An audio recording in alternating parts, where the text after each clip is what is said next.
Mice ഇവിടെ അടുത്തൊരു വെള്ളച്ചാട്ടം ഉണ്ട് കേട്ടോ. നമ്മളെ പെരൻ്റെ ഒക്കെ തൊട്ടടുത്താണ്. അപ്പം നമ്മൾ ഇന്ന് അങ്ങോട്ട് പോകാൻ പോവാണ് കേട്ടോ. എൻ്റെ കൂടെ എൻ്റെ ഒരു കൂട്ടുകാരൻ കൂടി ഉണ്ട്, എൻ്റെ കസിനാണ്. നമുക്ക് എന്തായാലും പോവാം. അപ്പം ഇതാണ് നമ്മൾ പറഞ്ഞ വെള്ളച്ചാട്ടം. ഇവിടെ അത്യാവശ്യം ആളുള്ള സ്പോട്ടായിരുന്നു കേട്ടോ. അവിടെ ആഴൊക്കെ കുറഞ്ഞിട്ടുണ്ട്, തീരെ വെള്ളമൊന്നുമില്ല. നമുക്ക് എന്തായാലും ഒന്ന് കയറി വെക്കട്ടോ. ഇതെന്തായാലും ഇപ്പോൾ കയറി നമുക്ക്. ഓക്കെ, ഇവിടെ നല്ല മീനൊക്കെ ഉണ്ട് കേട്ടോ. മീനൊക്കെ ഉണ്ടാവലുണ്ട്. അവിടുന്ന് ഞങ്ങൾക്ക് ഇത്ര മൂന്ന് മീൻ ഞങ്ങൾക്ക് കിട്ടിയിട്ടുണ്ട്. നമുക്ക് എന്തായാലും കയറല്ലേ, കയറാം. പിന്നെ ഇങ്ങനെയൊന്നും അല്ലടാ.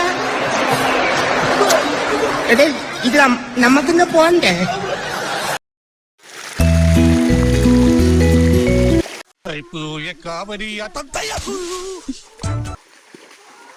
അപ്പം നമ്മൾ വീഡിയോ അതിൻ്റെ ചെയ്യാണ്. ബാക്കി നാളെ കാണാം കേട്ടോ.